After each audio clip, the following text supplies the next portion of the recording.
नमस्कार मित्रों। नवरात्रि की बात करेंगे। नवरात्रि में घट स्थापना कब होगी, भगवती का पूजन कब होगा और नवरात्रि प्रारंभ कब होगी, इस पर चर्चा करेंगे। मैं हूं बागेश्वर से डॉक्टर रमेश कांडपाल। हमारे चैनल में जो मित्र नया है, चैनल को लाइक से सब्सक्राइब कीजिएगा।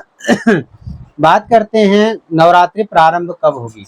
नवरात्रि मित्रों 3 अक्टूबर 2024 यानी बृहस्पतिवार से प्रारंभ हो रही है।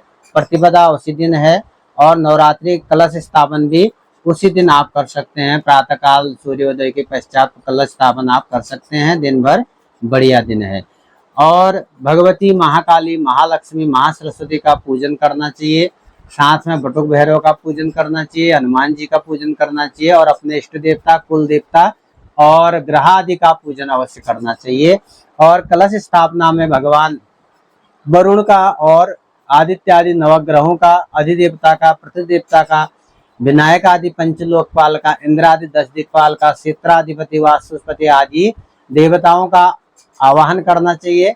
और कलश जब स्थापन करते हैं, सबसे पहले आप नीचे जौ रख लीजिए। सप्तधान्य रखने का विधान है, वो नहीं मिले तो जौ रख सकते हैं।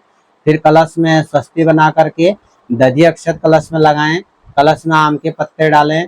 कलश में दूध, दही, घी डालें और गंध अक्षत डालें, दुर्वा डालें, जौ डालें और अक्षत टीका डालें और कुशा डालें। उस ब्रह्म आपके घर में होता है, कुछ ब्रह्म डालिए और उसके ऊपर एक चावल का कटोरा रखिए, एक नारियल रख दीजिए और कलश में एक सिक्का डाल दीजिए, सुपारी डाल दीजिए और कलश में स्वर्ण की छोटी छोटी प्रतिमा डाल सकते हैं, उससे और पवित्र हो जाता है। ये सब कलश में स्थापना के दिन आप डाल सकते हैं। और भगवती का यदि आपके पास मूर्ति है और कोई विग्रह है भगवती का, उसमें पूजा करें। नहीं है तो नारियल में पूजा कर सकते हैं। और नारियल को आप जो है नवरात्रि के बाद उसका आपने 10 दिन उसमें पूजन कर रखा था, उसको प्रसाद रूप में ग्रहण घर में रख सकते हैं, पूजन कर सकते हैं। और पहले नवरात्रि से लेकर के 9 नवरात्रि तक पूरा व्रत करना चाहिए। प्रथमम शैलपुत्री द्वितीयम ब्रह्मचारिणी करके पूजन करके 9 नवरात्रि 9 दिन तभी नवरात्रि होता है। कुछ लोग क्या करते हैं, अष्टमी को विसर्जन कर देते हैं और कहते हैं हमारा तो व्रत पूरा हो गया। नहीं नहीं नहीं, व्रत पूरा नहीं होता है। 9 दिन व्रत करना चाहिए, तभी नवरात्रि का व्रत माना जाता है। दशमी को विसर्जन करना चाहिए और नवमी को भी आप विसर्जन कर सकते हैं, लेकिन 9 दिन का व्रत आपको पूरा करना चाहिए। इसी प्रकार आपका उस दिन प्रतिपदा, द्वितीया, तृतीया जो तिथि है, सभी कुछ नवरात्रि में पूरी तिथियां हैं। और दुर्गा अष्टमी और कन्या पूजन महानवमी जो होगी, उस दिन एक दिन वह मानी जा रही है, क्योंकि अष्टमी कम है थोड़ा, अष्टमी नवमी एक साथ हैं। तो ये आपके अष्टमी नवमी रहेंगी। आपका तारीख है, उस दिन आपकी तारीख बता देता हूँ, आपको ऐसे समझ में नहीं आएगा। तारीख है आपके 11 अक्टूबर। 11 अक्टूबर को दुर्गा अष्टमी भी है और महानवमी भी उसी दिन है।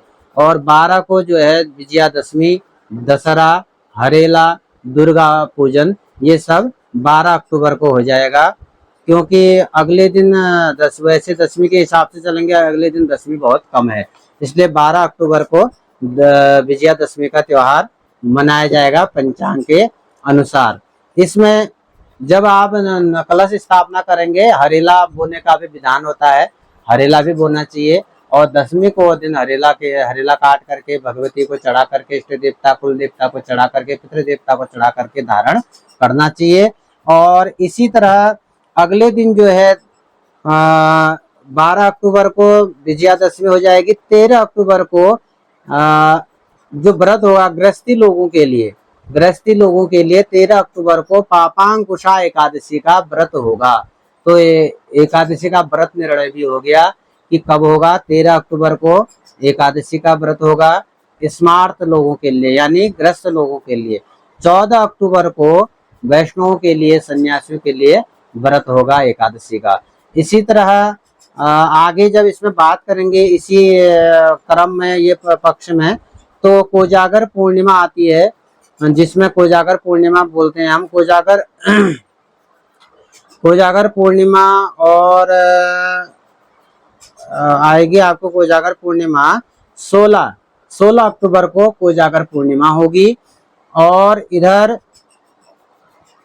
17 अक्टूबर को जो है 17 अक्टूबर को पूर्णिमा और स्नान दान व्रत सत्यनारायण व्रत, और 17 अक्टूबर को यह व्रत इसमें दिया गया है। पूर्णिमा व्रत का निर्णय, पूर्णिमा लक्ष्मी इंद्र का पूजन करते हैं, तो इसमें निर्णय दे रखा है पंचांगकार ने। पूर्णिमा इसमें लिखा है, जो सज्जन कोजागर शरद पूर्णिमा को अर्धरात्रि में लक्ष्मी इंद्र का पूजन करते हैं। कोजागर पूर्णिमा लक्ष्मी इंद्र की पूजा होती है।